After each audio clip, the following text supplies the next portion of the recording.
welcome to This Week in History with Mike and Will. I'm Mike. And I'm Will. And it's spooky time. Ooh. And so today, in This Week in History, we're going to be talking about a spooky person. Spooky person. But if you haven't joined us before, what we do is every week, Will picks a moment or a person in history. Yep. And then he researches that. Usually happens around this week that we're talking about. Within this week span. And then he has 1 hour to explain that event or person to me. Yep. And so this week, he's chosen Vlad Tepes. Vlad Tepes. Vlad Tepes. And if you can tell by our spookiness and the word Vlad, you should be able to guess who he is. There's gonna be a quick reveal. Don't worry. Well, we'll find out. We're gonna find out. So, you ready, Will? I am ready, sir. Okay, good. You have 1 hour to talk to me about Vlad Tepes. Okay, Vlad Tepes is born the second son of one Vlad Dracul. What? Dracul is the dragon.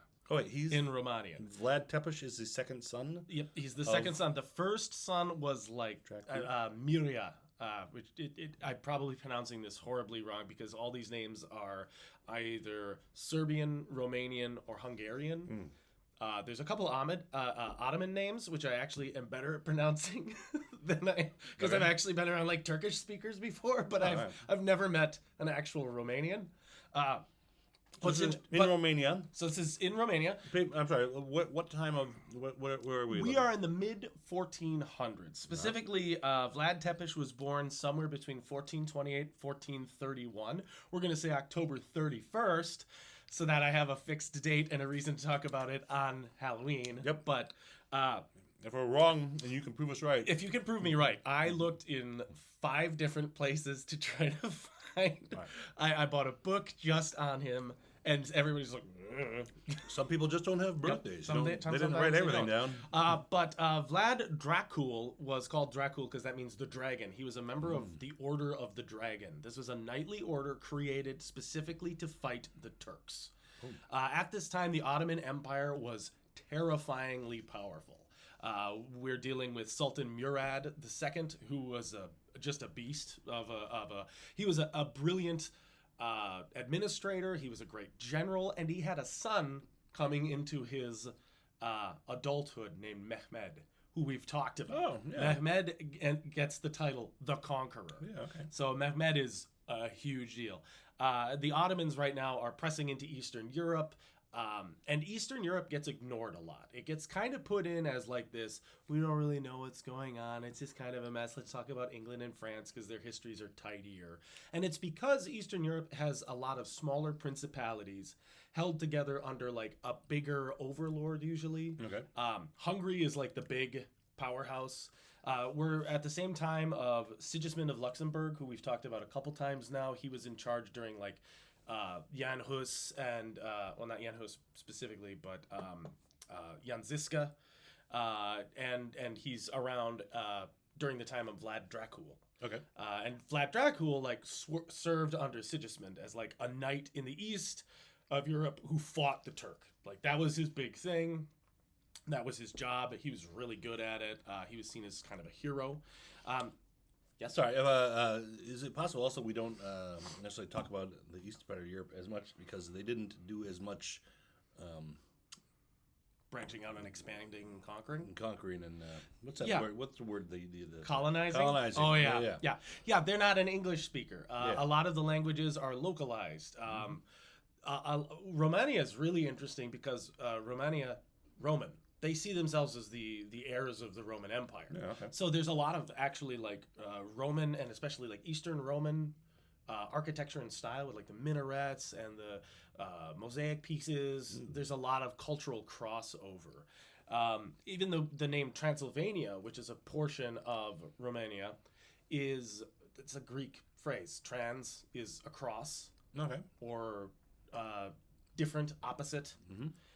And Sylvania is the woods. So it literally just means the other side of the woods. Well, there you go. And Hungary called it that because they're like, that's on the other side of the forest. We don't know where that is. That's far less spooky. It's way less spooky. Like I was like, wait, that makes like I've studied Transylvania. Yeah, it sounds spooky, but then you're like, no, it just means the other side of the woods. Like they had Transalpine Gaul and Cisalpine over the Gaul. river in Transylvania. Yes, exactly. So like if it was on the same side, it would be Cisylvania. Okay. And they would just, yeah, this is our side, that's their side. Like, it's literally just, there's a huge forest there. And they're like, well, Transylvania's on the other side of the big woods from the majority of Hungary, so meh. And going through the forest back then was very difficult. They didn't have, like, modern roads. Yeah. If you wanted to cut a path through the woods, you're out there by hand. And there's animals, there's giant spiders. There's giant spiders, there's dragons. Yep. There's all kinds of monsters. It's spoopy. A unicorn, if you can find it. If you can find the unicorn. There's that demon guy who hunts the unicorn. Mm-hmm. Like in Legend. You gotta watch out for him. Tim Curry's just always waiting to cause problems. Yep. So Dracul is... he assumes the sobriquet, the title Dracul, because he's the dragon. He's the only Vlad the dragon. Okay. Well, he has 3 sons. He has Miria, I think is his name. I didn't write a ton about him because he's not in our story for very long. Then there's Vlad, and then there's Radu. Radu. Radu, R-A-D-U. Radu's important, but not for a while. Okay. Now, so this is Vlad the Second, Vlad Dracul, and then Vlad's son, Vlad, calls himself the son of the dragon, which translates to Dracula. So Vlad Dracula. So we're talking about Vlad Dracula. Nice. It gets confusing because there's Dracul and Dracula, and sometimes people cross the two together. But they did like a lot of the same stuff. Vlad Dracul was very well respected as like a good Christian knight, but he was in a really complex system because he's sandwiched between Hungary, which is this really powerful, very Catholic nation, but has had its own problems with like the Hussites and the Hussite rebellions.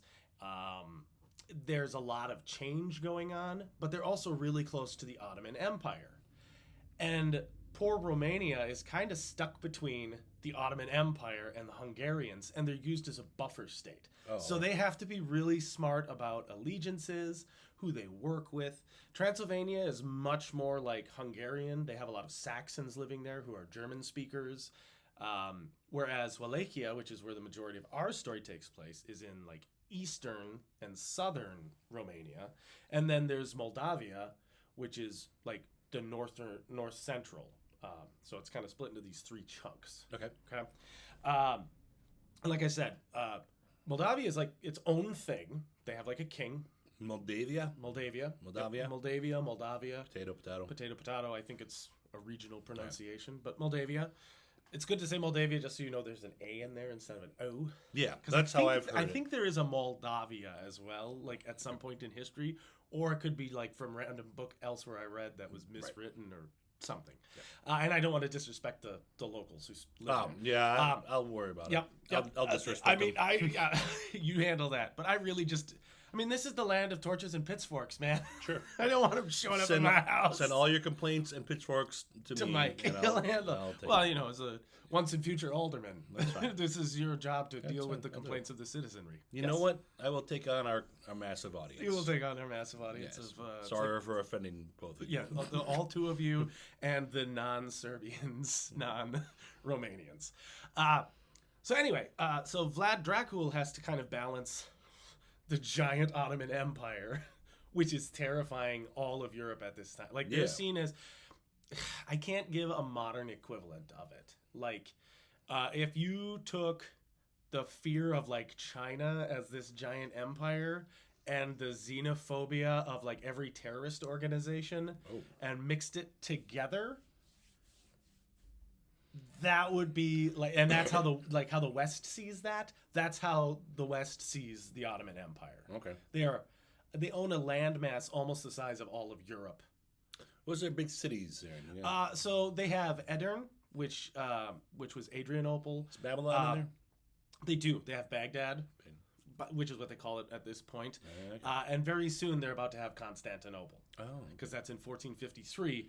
That's not too far from where we are. And during Vlad's lifetime, they conquer it, and then he has to go head to head with Mehmed.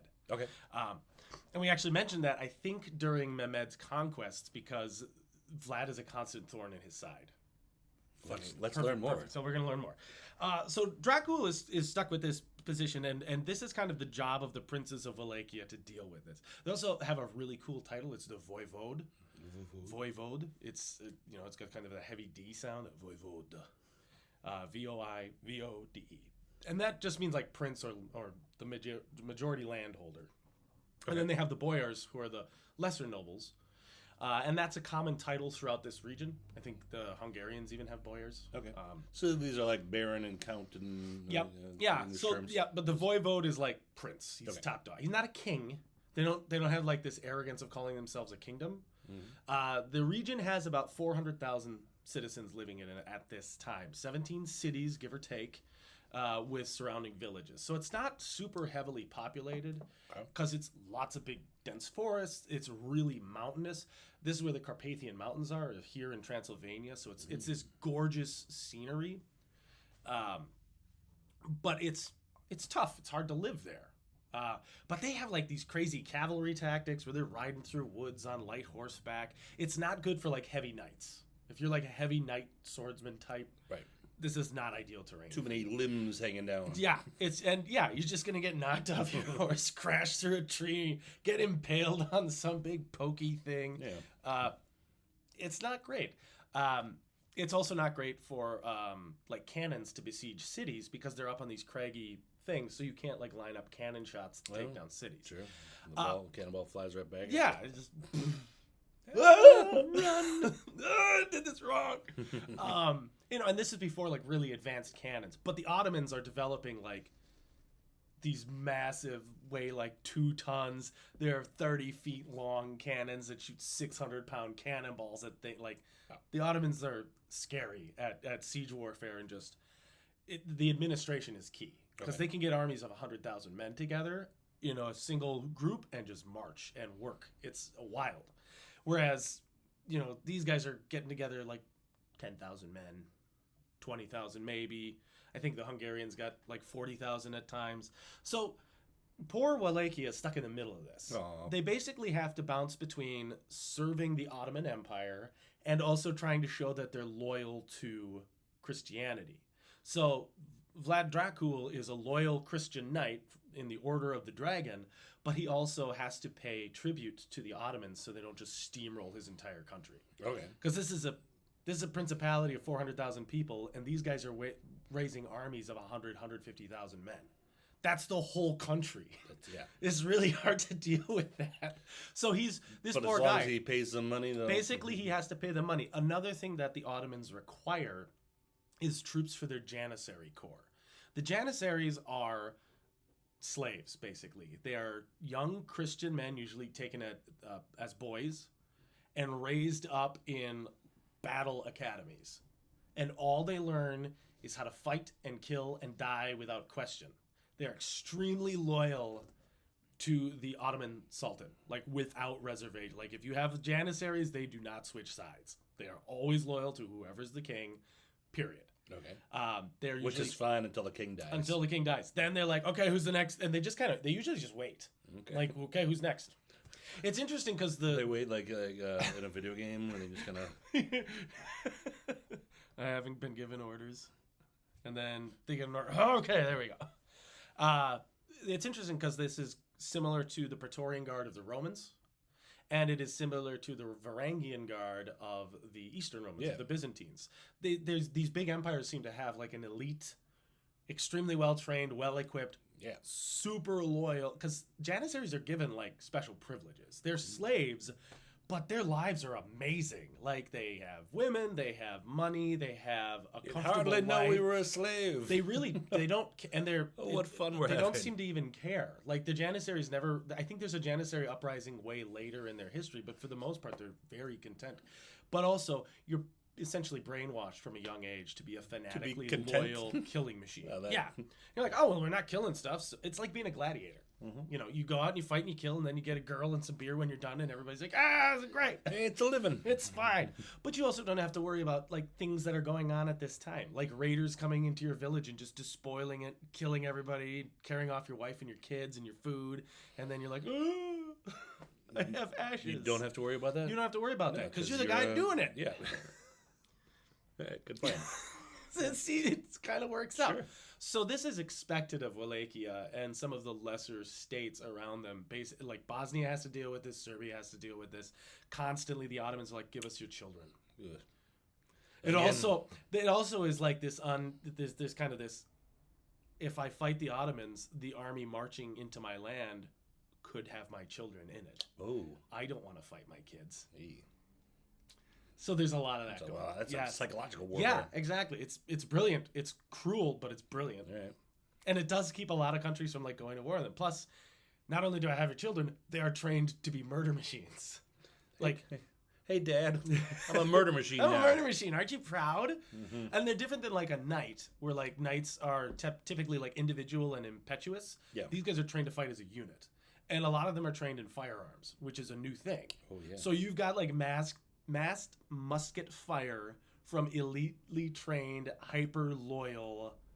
Like this is one of the earliest professional armies, and these guys are like they make modern militaries look kind of sad in comparison in some situations. Not equipment wise. You got one guy with a machine gun versus a battalion of medieval soldiers. It's game over, man. Right. But comparatively, like loyalty wise, these guys are top of the line. So this is what poor Vlad is stuck with. At one point, the Ottoman Empire Murad says, I want to talk to you because you're getting too friendly with the Hungarians, specifically a guy named Hunyadi. Hunyadi is John Hunyadi is like a power broker, kingmaker type. We've talked about guys like this before who aren't the king. Wow. They're not exactly the power behind the throne, but they are. Yeah. Like, he's one of the greatest military commanders in Hungary right now. He was friends with Sigismund. He's like a loyal war hero type. He's staunchly opposed to the Ottomans. He is a Christian fanatic. And his only extant pictures are like him in armor. I have one right here. John Hunyadi. John Hunyadi. So, not a lot of great pictures of this guy, but this guy is like a father of kings, too. Like, that's how popular this dude is. And so he's friends with, like, Vlad Dracul. They know each other personally. Hey, buddy. They fight together, which raises problems with Murad. He's like, I don't like this Hunyadi guy. He keeps attacking me and killing my people. Oh. And I don't like you working with him. We're going to talk about this in Edirne. Let's have a chat. Let's have a little chat at the capital. So in 1442, he goes to Edirne, which is probably not a great idea, and he's captured. Oops. He is told, stop it. Oh. Well, you could have just wrote that in an email. And to ensure that you stop it, I want your 2 younger sons. Oh, no. So he sends little Vlad and little Radu to go live with the emperor. Okay. Now, this is a time where hostages are very common in Europe and in this part of the world too. So this isn't like, those Ottoman barbarians, although they try to make it sound like that. Sure. Everybody was doing this everywhere else. Hungary did this. The emperor, the king of Hungary literally did this to his brother. Doesn't mean it's not a barbaric practice. It's not, yeah, it's, yes, that's the thing, is it's not okay. Just because everyone's doing it. But everybody was doing it. Okay. So we have to set the stage of how rough this time is. Sure. So here are these poor little kids who were raised in Wallachia their entire lives, and now they're in the Ottoman Empire, which by comparison, though, is like a shining golden city because they're in the capital. And Edirne at this time is just like a huge palace. Right. They're taught how to speak Turkish fluently. Okay. They already speak. Let's talk Turkey. Yep, let's talk Turkey, and they talk Turkey perfectly. Yep. Perfect. I believe that's how all the names are actually pronounced. Yep. So, interesting fact, I believe they are trying to change the form. They just released a thing that the country of Turkey is changing the spelling of Turkey from Turkey to like Turk, like E with a thing over it, or an I with a thing over it. No, why they want to change the spelling because they don't like that when you Google Turkey, the first thing that comes up is the bird or the country name. And they're like, this is stupid. We don't like this one. That's kind of petty, but kind of like I get it.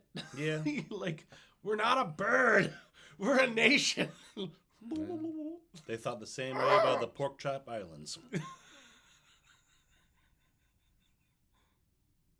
You're so serious about it. There are the hamburger or sandwich islands. There's sandwich islands. Yeah, the land of sandwich is like, oh my god. Every time anybody looks for us, it's just bread. Well, I'm going to research that because I don't think that's true. But okay. Yeah, I have no idea. So anyway, now poor young Vlad and Radu are stuck there, but they learn all about the Ottoman system of government. Living in they're treated as they're not like thrown in a cell. They're raised as noble children. Yeah, because they're noble children. It's a double-edged sword. Yeah. You're right by the emperor. Yeah. If at any time Vlad Dracul is disloyal, bye go his children. Okay. He doesn't have to send for them. They're right here. It's kind of the, look how well I'm treating your children. Knife right here. Like the kid's totally innocent, doesn't know what there's like. Your kids are great. You see how happy they are? They're right here with all the swords and guns. That's fun. That's nice. So it's a nice vacation for them. Yeah, it's great. It's wonderful. So Dracul goes home, head hung low, and he's basically, for the next few years, anytime there's a problem, he has to be neutral. So Hungary goes to war with the Ottoman Empire. Hunyadi, Vlad's friend, is furious with Vlad because Vlad doesn't help him out in his long campaign, which is what they call it. Can't help you. And it's like a 4-year campaign against the Turks. And it's extremely successful. But the whole time his buddy just sits by and watches and doesn't do anything. Which is really all he can do, because otherwise he's going to murder his children. Yeah. So Hunyadi's not super happy about this. And things sour between the two of them. At one point, during one of the wars with the Ottomans, in 1447, let's see.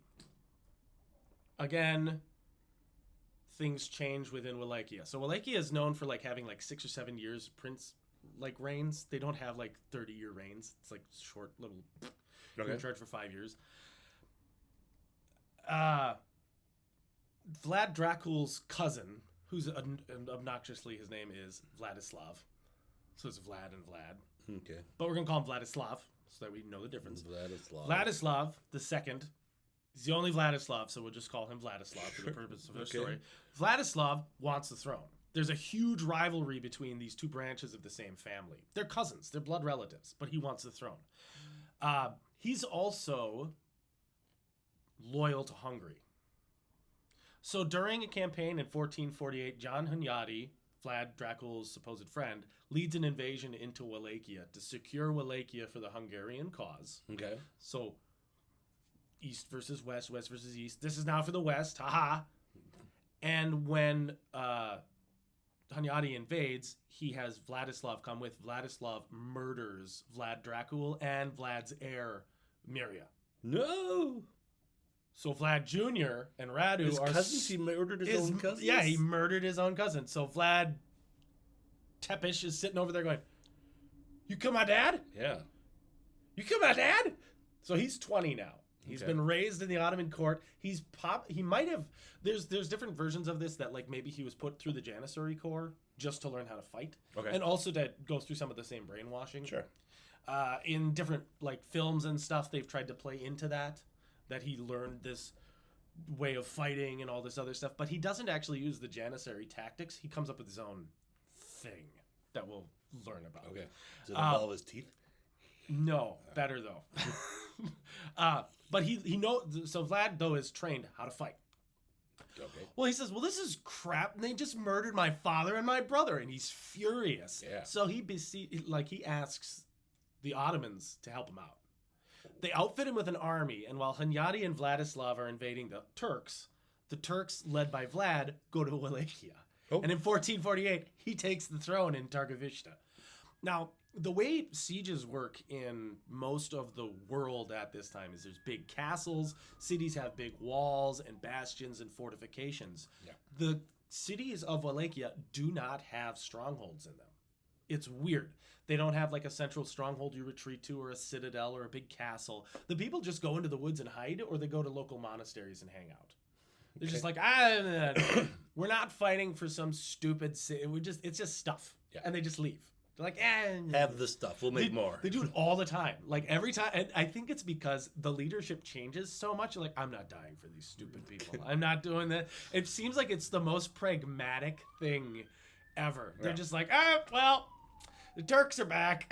Go in the woods. Won't the Turks kill us? Why? We're the peasants. We make the land rich. Yeah. Let's just go. We'll be back. Worst case scenario, the Turks find us and kill us there as opposed to burning us in our houses. Oh, look, the Transylvanians are here. We're going to the monastery. At least they won't burn the monastery. Oh, they burned the monastery? Well, but at least we didn't die fighting and starving and being miserable behind a stupid wall. Okay. Like, it's wild, but it seems to work out really well for them. That sounds like a plan. And That's what I would do. Yeah, and half the time they go out there and then they show up like as an army and just beat the snot out of the stragglers because the guys go in, they're like, this is our house now, this is our town.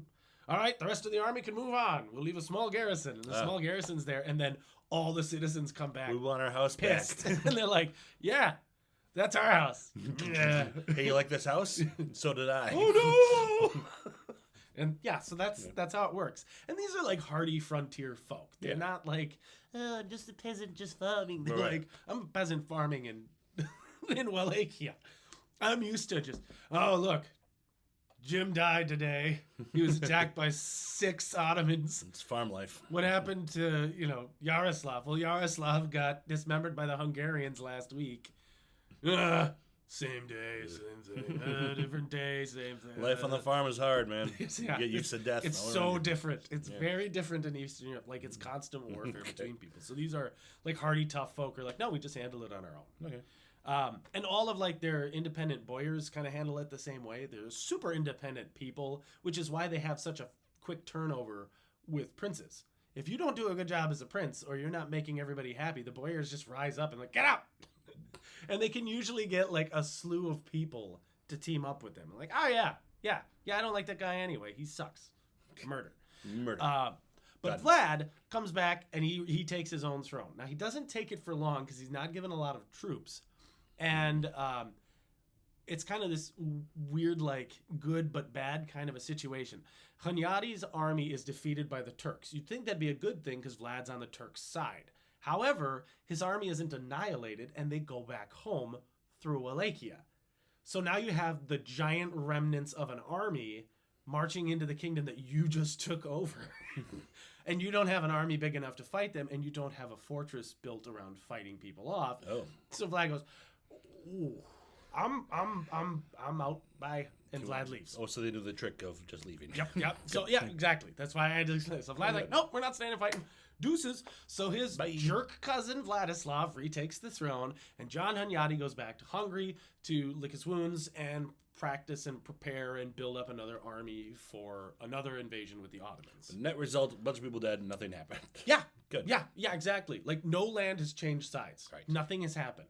Like, we've killed a bunch of Turks, but then they killed a bunch of them. I think this is when the Battle of Kosovo happened. So John Hunyadi had this great career, and then the Second Battle of Kosovo happens, and his army just got annihilated. But not annihilated enough that they can't conquer Wallachia while they come through. So Vladislav's in charge. Good job for him. Good on you. And so he holds it for like 2 months. It's not for long that Vlad holds it. He's gone for a while, kind of bouncing around. He goes to Transylvania for a little bit. He goes to Hungary for a little bit. He goes to Moldavia. He kind of bounces around. But 8 years later, Vlad comes back. And this time, he's got an army and an attitude. He's more trained. Sure.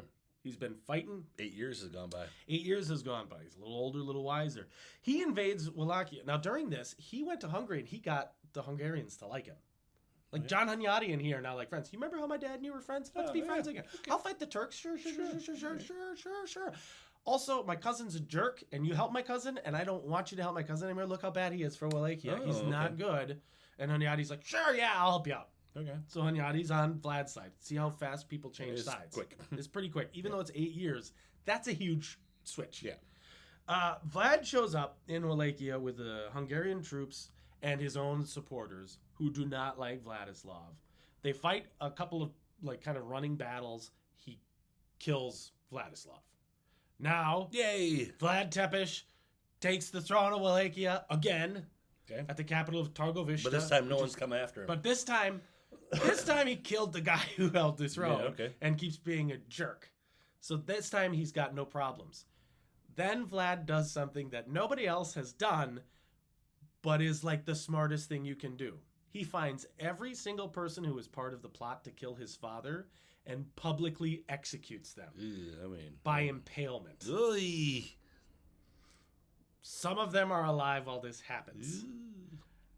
The process of impalement is you take a very, very long stake and you ram it through somebody from beneath, and it comes out usually around the top part somewhere. Yeah. It's not a perfect process. Sure. You might miss. That doesn't mean you try again. You just only kind of impale them. And then you just put them up on the stake and you leave them there and you never take them down. So bear in mind, this is 1456 and this is when he's starting to do this. Okay. He does not ever take the bodies down. Okay? You just leave them. It's there. Okay? Stinky. Now this is Flies. hundreds or even thousands are killed during this purge. Oh. Every single person who had anything to do with the deposition and murder of his father and his brother, dead. Every boyar who did not help him out in his invasion, dead. Anyone who offered open support to his enemies, dead. Some towns are depeopled because of this. How is this received by people in general? They're terrified of Okay. him. Well, Now they're absolutely horrified by this. So this is what happens when we don't... okay. Okay. It's also seen as brilliant by these people. It is. Because they're like, oh, that makes a lot of sense. Because if you don't leave anybody alive who was on the other side, then we don't have a revolving door on princes. I guess we've tied up all loose ends there. Pretty much. All right. So he's tying up. This is like the Kaiser Sose. He kills them. He kills their wives and their children. He kills their shopkeepers. He kills people who owes them money. But it's very laser focused. He doesn't just oh, you're a random innocent person. Right.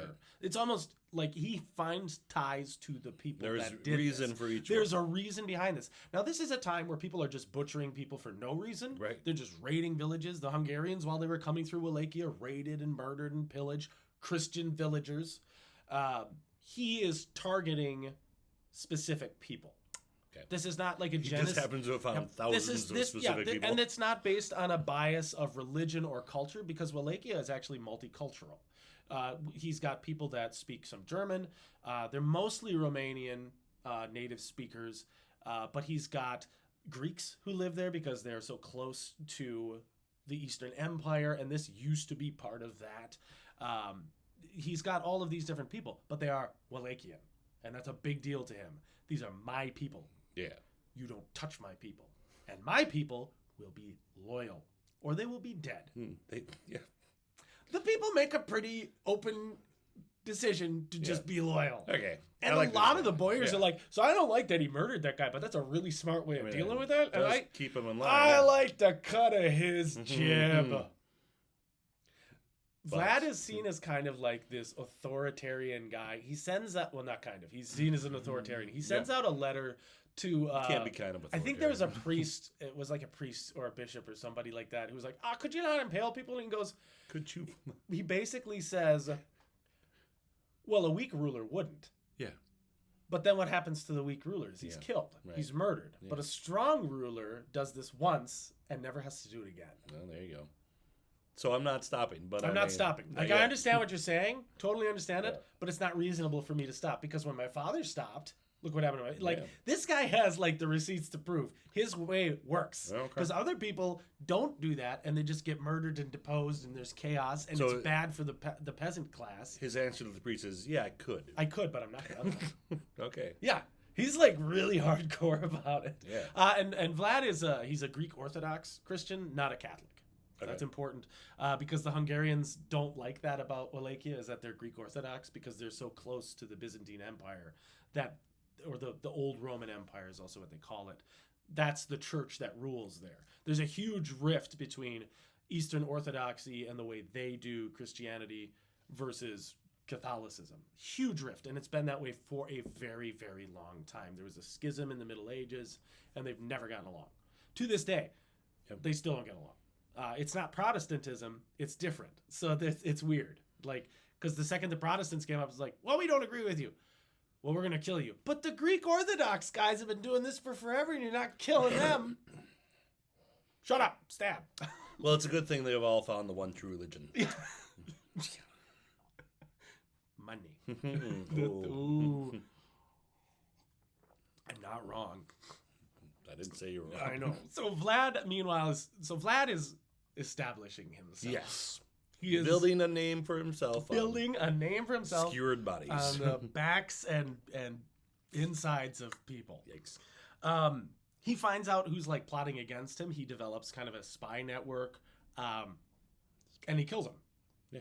Because he knows like. It's on brand, yeah. But again, it's not paranoia if you're right. Right. Correct. There are people talking about overthrowing him. Yeah. They already did it once. They did it to his dad. They did it to him. This is already his second reign. Although, to be fair, he usurped the throne from the usurpers. I don't know if that counts. Like, if you stole from a thief, does that count? I don't know. I feel like no one's he just reclaimed his land. Nobody's doing well right now. Okay. But he's justified in his belief. Yeah, people are plotting against me because they are. Yeah. So he's killing them. Well, I would be too, because he's. And then he does something really skewering smart. people. He doesn't keep what he takes. He gives it to his supporters. Okay. So if he kills this guy and takes all his land, he doesn't take it. Because what's the point of that? Like, well, he's a pragmatist. Yeah. I only need so much land. There we go. I only need so much stuff. I have my stuff. I have my stuff that was given to me by my father and that I've earned through my own effort.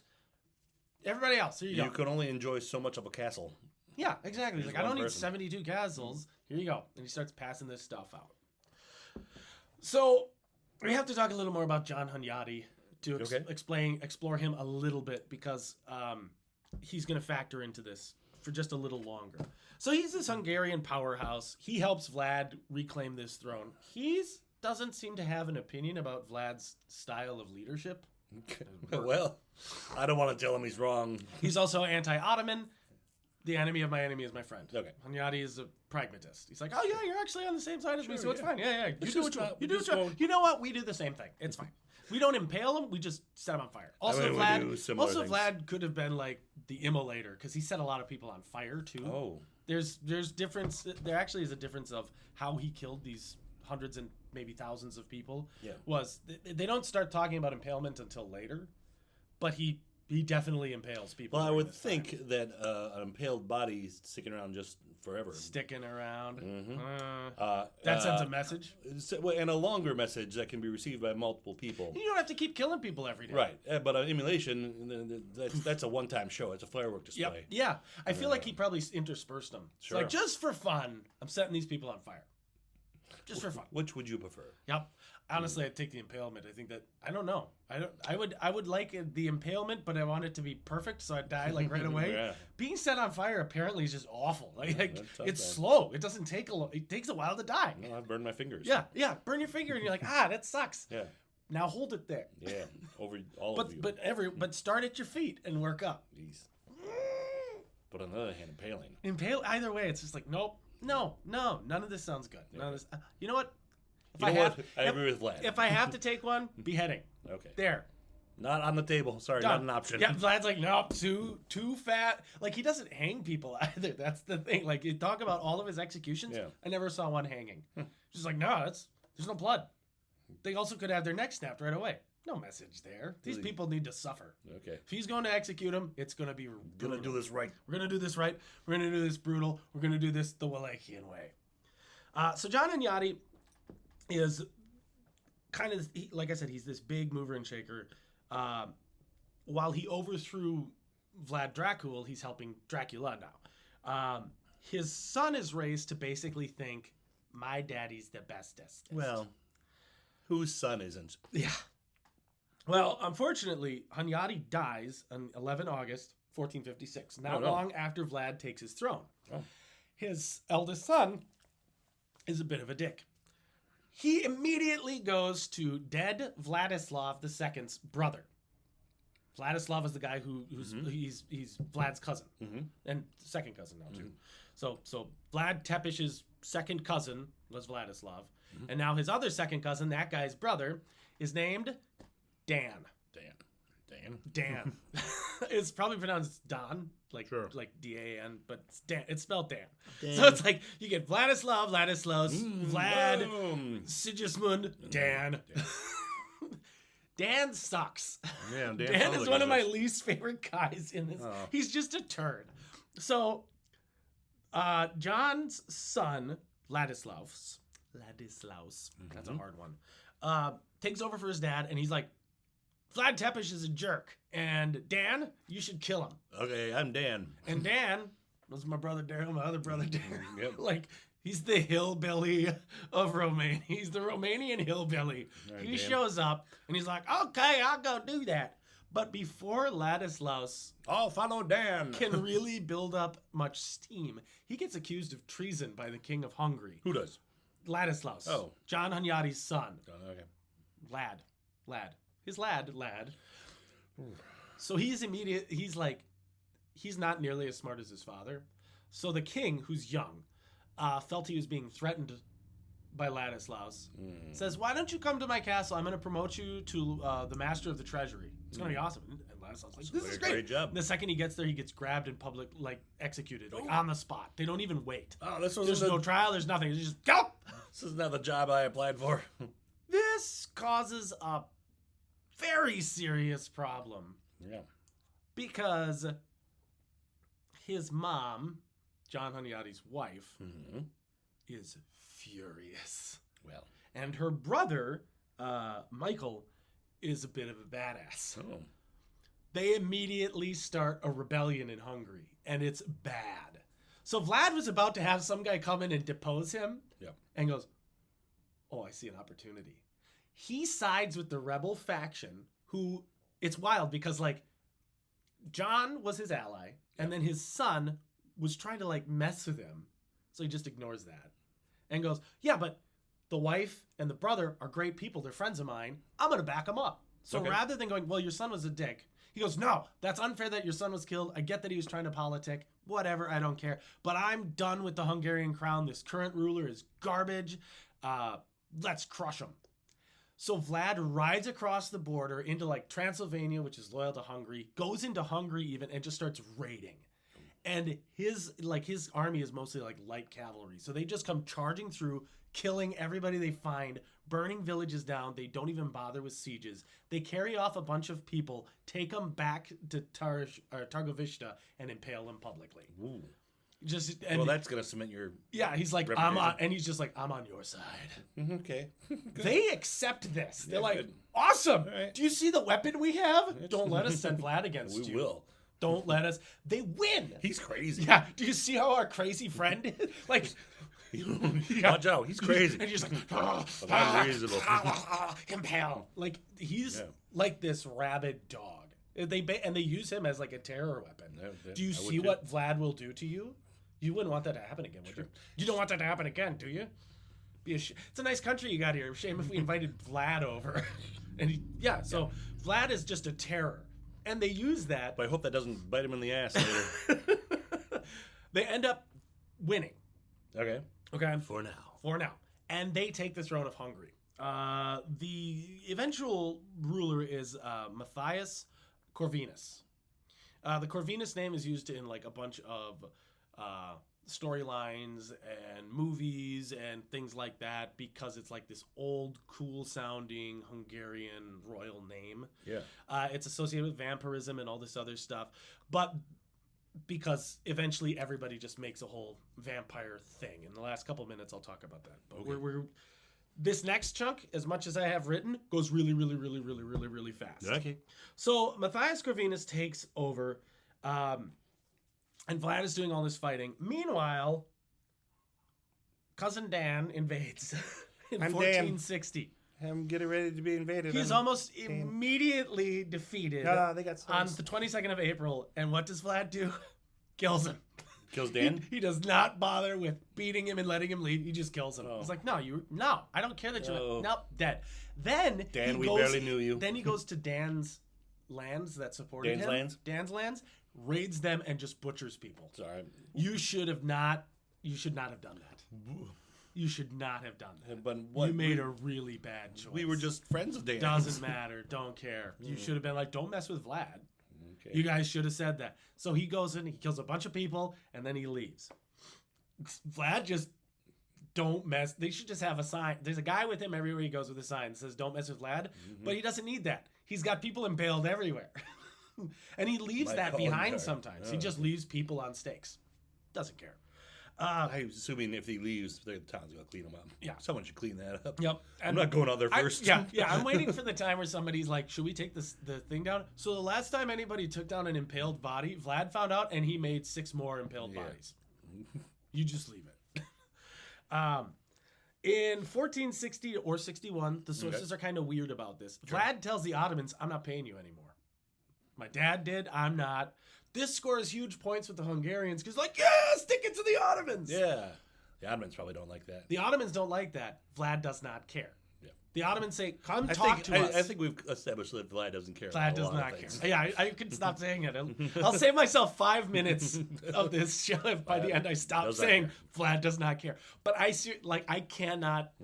can't convey enough how little Vlad cares about anybody else's opinion on what he should or should not do. But what's wild is how good of a diplomat he is by seeing all of these different things happening and going, I know exactly how to deal with this. Yeah. Like, he's a great opportunist. Sure. He's savage, like, without a doubt. Worst enemy you could have, best friend you could have. Okay. Like, he is doesn't buddy. ever stab. And so just to spoiler, he never stabs anybody in the back. Oh. Just Like, straight up the butt. just straight up the butt. But no, like his loyalty is like his loyalty is 110% to his people. He's basically Victor Von Doom from Marvel, where it's like he's an authoritarian monster to everybody else, but he's super protective of his people. Yeah. You don't mess with Wallachia. He doesn't overtax his people. He actually does a huge series of administrative and financial reforms to ease the burden on the poor and also to make his boyars and other nobles more loyal to him. He creates a whole system that works really well. Yeah. There's a story, not sure about how its accuracy, but he hated thieves for good reason. Sure. Like, I leave this country and you just take it. And you murdered my father. I have one I'm solution. a little mad. So there's a story that there was a well in Targovishta, like a fountain. Yeah. With a golden chalice. Ooh. And a visitor comes in and he's like, how is there this golden chalice just sitting there? Why doesn't anyone take it? And they're like, why would we? It's our chalice. Yeah. Where For would we everybody. take it?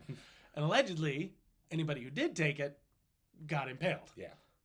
So he treated a lot of, like, every crime was a capital offense kind of a thing. So that's a story of the time. So we Sure. don't know for sure that happened, but the rough concept is still that he pushed this idea of there will be law, there will be order, and any disorder will be punished so severely you'll never want to break a crime again. Which some modern politicians be like, see, look, it worked. It does work. But it's savage and it's inhuman. And it also depends on the Lord and their choices. Because he could be like, well, having a different religion is criminal. Murder. Yeah.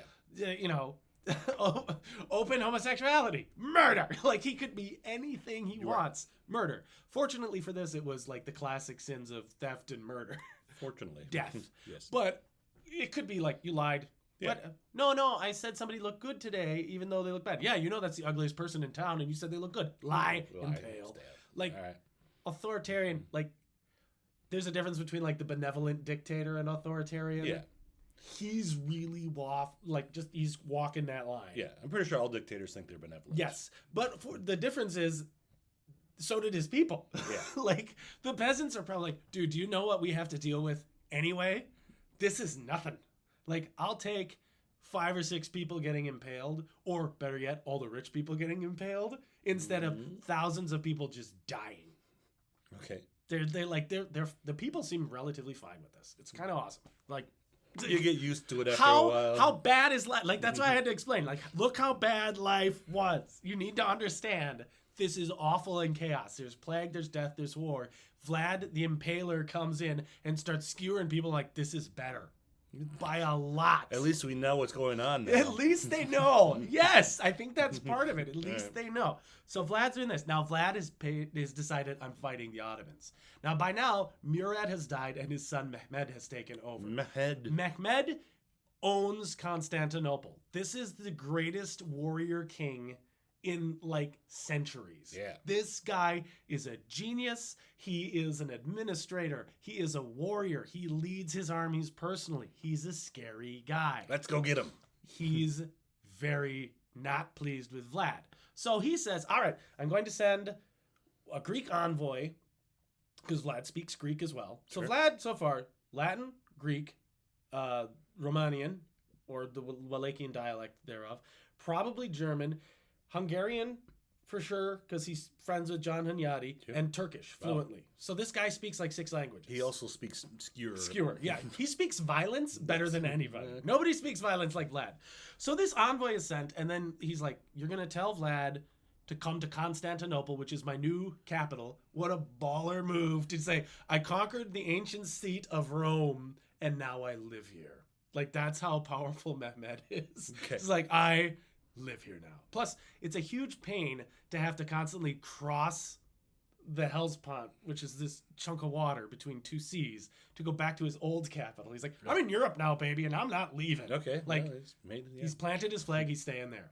Awesome move. I think that's like one of the ballsiest moves ever. But also, how ballsy is it when you've got hundreds of thousands of soldiers? Yeah, well, yeah. It's not that crazy. But so this, I don't want to be the messenger of that. no, it's this poor guy. So he says, so anyway, you go, Mr. Vlad.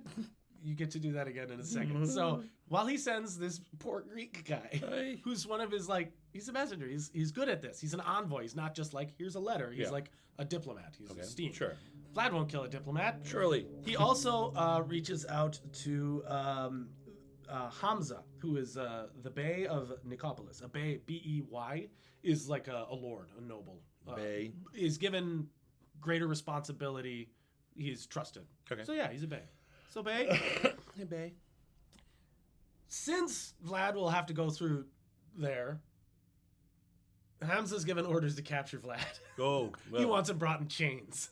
Good he does luck. not trust this guy. Should be fine. Vlad, being Vlad, knows what's up. Yeah. So, this poor messenger comes to meet Vlad. Hey, Mr. Dracula. Yes? I got a message for you. What's the message? We're in Constantinople. What about that? What's Constantinople? I don't know. Just do what you're going Oh, to do. did I say, please impale me? No. Oh, yeah, I heard please impale me. I So he executes the messenger. God. Then he goes to Hamza, captures him, and executes him. This is a Turkish lord, and he just shows up, probably with a little army. He's like, so I heard you were going to capture me, and then you were going to bring me in chains. Be ashamed if something happened to your butt. Impale him! Oh, man. He kills Hamza. Now Mehmed is furious. He raises an army, he starts raising an army immediately. Vlad knows he's pissed off the great emperor, I think they called him like the Falcon of the East. Like this guy's terrifying. And Vlad's like, you know who's more terrifying? You may have armies, you may have millions of people. I got me and a bad attitude and a whole forest worth of, I can make a lot of stakes. You know how many stakes I can make? He crosses the Danube and just burns everything to the ground. The estimated kills that he inflicts, the damage he inflicts on the Ottoman Empire, are between 20 and 30,000 dead. Wow. That's a very high estimate. Yes. But he just goes nuts. He goes on this rant. Meanwhile, the Christians are all like, yeah, I'll murder all the people. Vlad's like, if you think that you can stop me, you think you can cause pain, let me show you pain. And he just starts going on a rampage. Now Mehmed is livid. You killed my envoy, you killed one of my lords, and now you're just butchering villagers. Yeah. All right. He raises an army of 150,000 men and marches on Wallachia, which again, population 400,000. Yeah. Less since Vlad took over. Sure. Well, oh boy. So, but surrounded by pointy things. Yes. Yeah. Vlad knows he's coming. Goes scorched earth, burns everything, poison the water, strips the villages, everything. He doesn't kill his own people. Okay. But he moves. They're all going to the woods anyway. So he's like, go to the woods. Everyone take the week off. He basically rides around and says, just so you guys know, the Turks are coming. Like, again? And he's like, yes, I got this. And they're like, well, Vlad's got this. Vlad leads like this whole campaign of just destruction on his own territory, basically. Oh, man. But not against the people. Don't worry, people. Your house will not be here when you get back. Well, they don't care. They build out of wattle and daub and sticks. They're fine. Like, the people don't actually care that much. Like, they're having to be dispossessed. Okay. But he gives them time to leave. Because when the Ottomans show up, they're going to do worse. Okay. So take your belongings. Take your belongings. We're going to starve these guys out. Okay. So this massive army crosses. Vlad has nowhere near this many troops. I don't even think he has 10,000 guys. That's not enough. But then he starts raiding the huge Ottoman army. It's so big and cumbersome, he's not going to fight them in an open battle, but he does hit and run tactics. He does the ballsiest thing I've ever heard. He figures out roughly where Mehmed is going to be in the camp, and he leads a cavalry charge into the camp at night. Oh, let's just shoot for the heart. We'll kill the king. Yeah. If we kill Mehmed, we win. Yeah. Now, he can't, the army is so big, he can't find him. He doesn't know exactly where he is. So he goes to the fanciest tents he can find, basically, sets them on fire. He disrupts there's a guy who's a pasha, who's a higher administrator. He doesn't kill him, apparently, because the guy's mentioned later in history. But he's just like, you're not Mehmed. All right, we don't have enough time. They just burn and kill as many guys as they can, and then they leave. And Mehmed is livid. How did this happen? We're going to Targovishta. We're burning it down. We're just going to kill everybody. Everyone's solution to things, right? They get to the capital. This is what they find. It's empty. No. Not a single living person. But they find a forest. They brought a tumbleweed in just for this moment. They find a forest. The Sultan's army entered into the area of the Impalements, which was 17 stades long and 7 stades wide. A stade is about 600 feet. Okay. There were large stakes there on which it was said about 20,000 men, women, and children had been spitted. Quite a sight for the Turks and the Sultan himself. The Sultan was seized with amazement and said it was not possible to deprive of his country a man who had done such great deeds, who had such a diabolical understanding of how to govern his realm and its people. And he said that a man who had done such things was worth much. The rest of the Turks were dumbfounded when they saw the multitude of... The multitude of men on the stakes. There were infants too, affixed to their mothers, and birds had made their nests in their entrails. So Vlad takes... These are all the people like Vlad has killed over the years. Just a collection. As a forest of impaled people outside his... No wonder nobody broke the law. Yeah. 20,000 to 30,000 impaled people. And the Turks are like, nope. And Mehmed goes, this guy's awesome. You magnificent bastard. Yeah, Mehmed might be a bit of a psychopath. I read your book. So, this is bad news, Bears. But the problem is, they've taken all the food. They've taken all the supplies. It's really hot. And the weather's awful. And it probably... There's disease and awful. Yeah. I mean, when did the Black Plague happen? Was it around like this time? 150 years sooner, but this still is bad news. Yeah. Like, he's still gonna die. Like, they're like, nope. And the Turks know about disease and stuff, so they're like, nope. Wonder which way the wind blew. Well, we can't take the city. They put all those, that on the downwind side. Well, the wind changes. So. Can we move this forest of dead bodies? I think what Vlad had done was, I don't think he left that many just corpses everywhere all the time. Yeah. I think he set that up. It's a special treat. As a treat. Welcome to my kingdom. Welcome to my house. I can just see them decorating like it's Christmas. Mehmed is not able to keep his army here.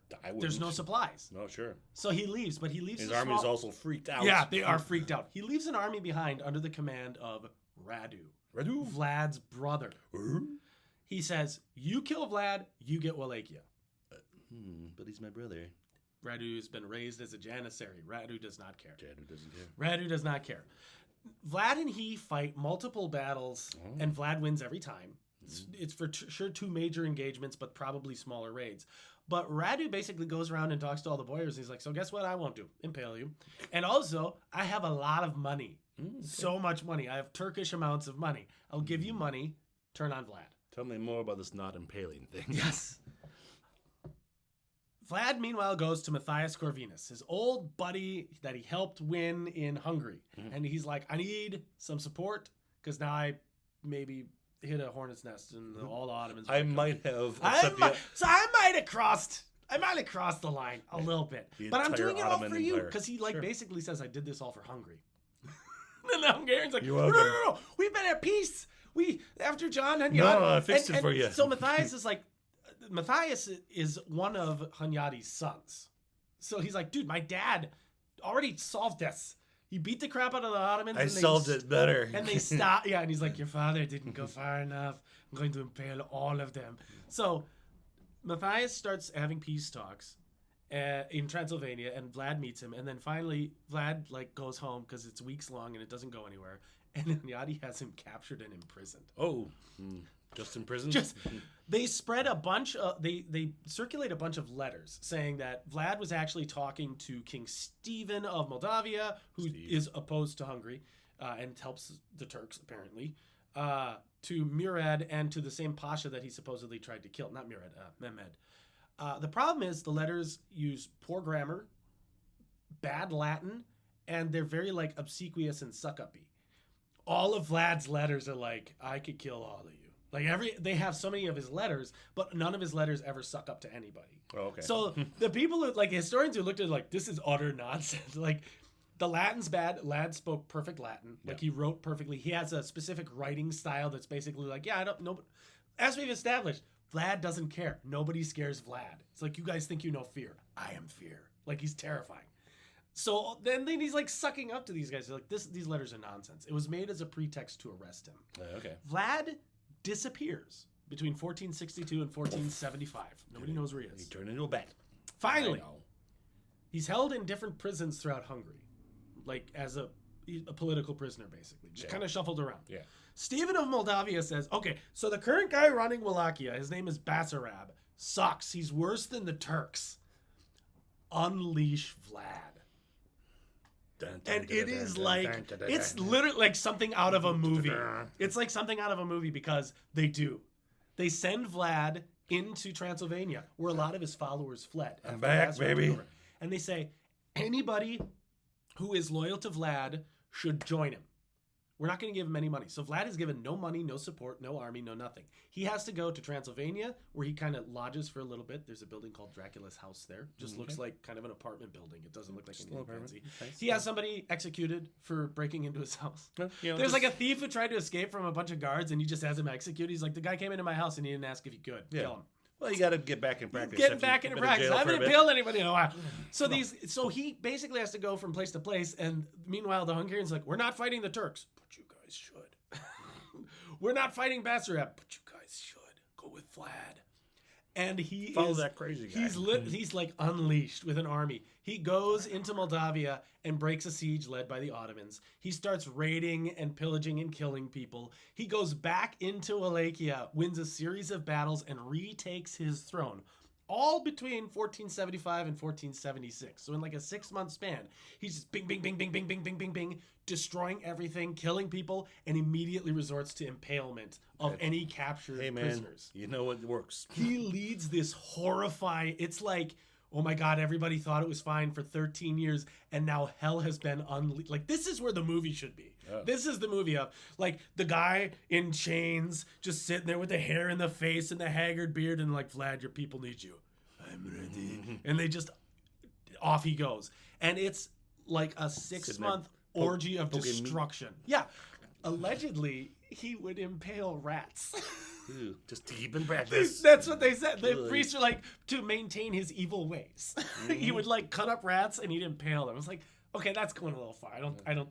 He had a purpose to his impalement. It wasn't just that he was a psycho. Although maybe he was just a psycho. It's like, I'm a psycho, but if I could use this for a purpose. Sure. I'm an intelligent psycho. Okay. You know, like a hitman who likes to kill people. He's like, oh yes, I will make money off of this. Aha.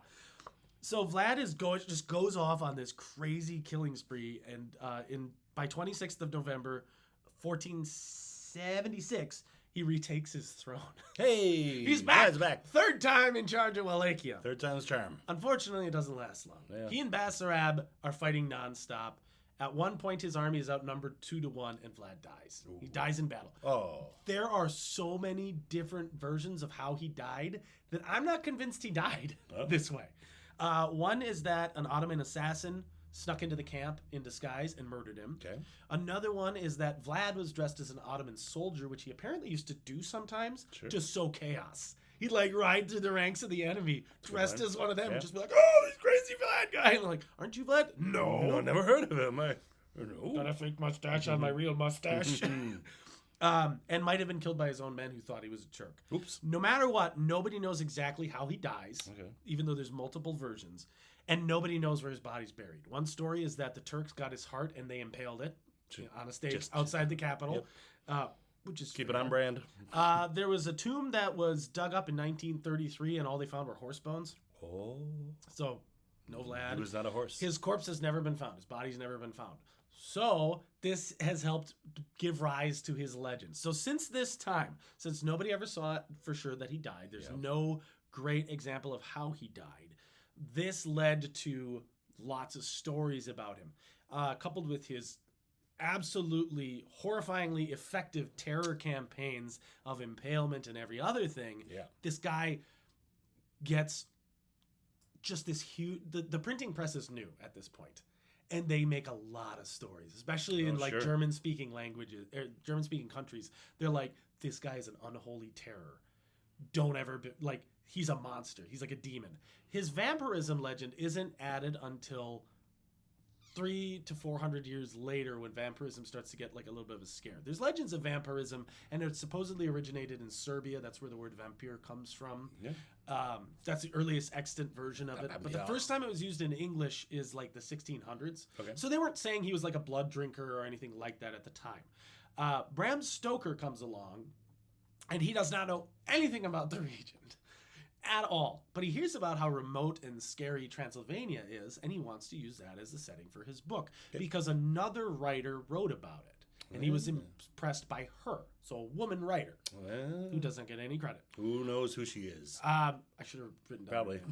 But my focus was on Vlad, not on the people who profited off of his life. So Bram Stoker knows nothing about it. And apparently in his book, up until months before he finished the writing, it was just like the vampire. That was his he didn't it was like Baron Vampire, not Dracula. He liked the name. It's a good name. It's a great name. But he didn't know anything about the guy's history. He didn't know anything about like his background, like he didn't know about his status as a warrior, but he knew the name was popular in the area. He didn't even get the country right. Vlad never ruled in Transylvania ever. He lived there maybe for a few weeks total of his life while he was going between other countries. He was actually at war with Transylvania for part of his reign. Totally different country, totally different language. In Transylvania, they largely spoke German at the time. So it's like a movie when they say based on the story, except it says inspired by. Yeah, it's just inspired. Yeah, it has nothing to do with his life or his story at all. He was. It'd be like saying, George Washington was Canadian. Like, it's next door. It's not the same country at all, and it's a big swath of land. Well, we'll see. 300 years from now, maybe we'll have that story. What's wild is that the true story and facts of his life are way more fascinating than this mystical nonsense built up around him in the past 100 and 150 years of him being a vampire. This was a guy who in Romania today is considered one of their greatest rulers. He's considered like the most effective ruler of Wallachia possibly ever, and he's a war hero. Because he kept the Ottomans from taking over Wallachia. That's a huge thing. The tactics he resorted to, while barbaric, are not any worse than anything anybody else was doing at the time, and in fact are less awful because they were targeted. He was very xenophobic, but not like racist, which is very different. He was super protective of Wallachia, but that didn't mean like he was judgy and picky about everybody who lived there. If you were a Wallachian and you were loyal and you were following the laws, you were safe. But if you broke them or you hurt his people, awful, horrible death. And the wildest thing about him is his reign, the big one that saw the most damage, the most effect, was less than 6 years. And he affected all that. And then 13 years later, I love that 13-year gap where he's basically just sitting there waiting. And they unleash him for like 6 months, and it's just all hell breaks loose. That's insane to me. I don't know why that's not the movie. That's not the story. Like, if I ever get a chance, I'm going to write that story. That's an amazing story of just this. Like, they're just waiting, and they're like, they just keep using him as a weapon against everything. Because he's that single-minded. He's that driven. He's a monster by his own merits, his own brilliant strategies. But then also he speaks like 6 languages. He's doing all this administrative stuff. I just think he's an absolutely fascinating but complex and awful character, because there's so many of these characters like, oh yeah, he did all this great stuff, but massacre. But here's one guy, it's like, I never found one thing about him massacring like an oppressed group. No, he never punched down. He never never punched down. Right. He's always punching up. Like, I just the ballsiness of going, hey Mehmed, nice empire you got there. Shame if something bad happened to it. I'm gonna kill all your people. Wild. That's Vlad Tepes. Well, that was the story of Vlad Tepes, who you may know as Dracula. And boy, was that excited. Yep. Exciting. Well, thanks, Will. We are out of time. We're out of time. We've been out of time. I had to wrap it up about fine. the Bram Stoker stuff. So if you enjoyed this, please like and subscribe, and feel free to become a Patreon as well. Oh yeah, that's right. Yeah, Patreon's nice. Um, we can buy coffee then. Sure, yeah, coffee's Coffee's free. nice. And then Tell your friends. if you have any comments or corrections, put those in the comments. Yep. Spread the word around. Next week we'll be joined by a guest, Erica. Yep. So it'll be us two and Erica, and Yep. she'll be talking to us about Dr. Livingston. Dr. Livingston, I presume. Yes, we'll learn all about that. But Switching that's continents. next week. So that's it for this week. Yep. Hope you had a spooky Halloween and you didn't get impaled. Yeah. Avoid the impale. If you got impaled and you're watching this, Sorry. ow. All right. We'll see you next week. Bye, guys. Bye.